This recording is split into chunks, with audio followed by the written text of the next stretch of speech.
Ես հիշում եմ, որ հեռուստաընկերություններն էին շատ ժամանակ գրում մեզ եւ ասում էին, որ մենք ուզում ենք լուսաբանենք, բայց այս կուսակցությունները ոչ մի բան չեն անում, ոսկ քարոզաշավ ունեն, ոչ էլ կամ, չգիտեմ, մի հատ առաջին օրն են անում, հետո չկա, ասում եմ, ոչ կուսակցության գրասենյակ կա, ոչ մարդ կա, ասում եմ, չգիտենք ինչ լուսաբանենք, այստեղ խնդիր է էլի եւ հետո երբ որ չեն անում, ստացվում է մի քիչ խնդիր կար առաջանա։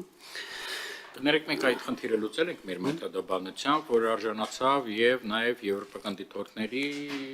դրական գնահատականին, մենք մեխանիկական հավասարություն չենք պահանջում ոչ մի անգամ։ Մենք ասում ենք, օրինակի համար մի կուսակցությունը շատ ակտիվ է վարում իր, քարոզարշավը, մյուսը ոչ, գնում են շտաբ եւ բանը կողպեքի վրա է, այդ դուրը, մենք պահանջում ենք ընդամենը դա արձանագրել, արձանագրությունները մեր ներկայացնել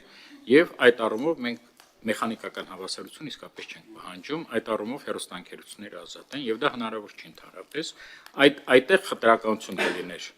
Այն կուսակցություններին, որոնք գրեթե չեն մասնակցում, կային այլ նպատակներ ունեն եւ այն կուսակցությունը, որ իսկապես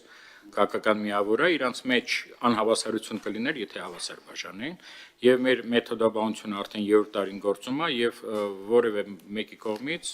բան չի քննադատվել այսպես։ Շնորհակալ եմ, հարցեր գնանք հերթով։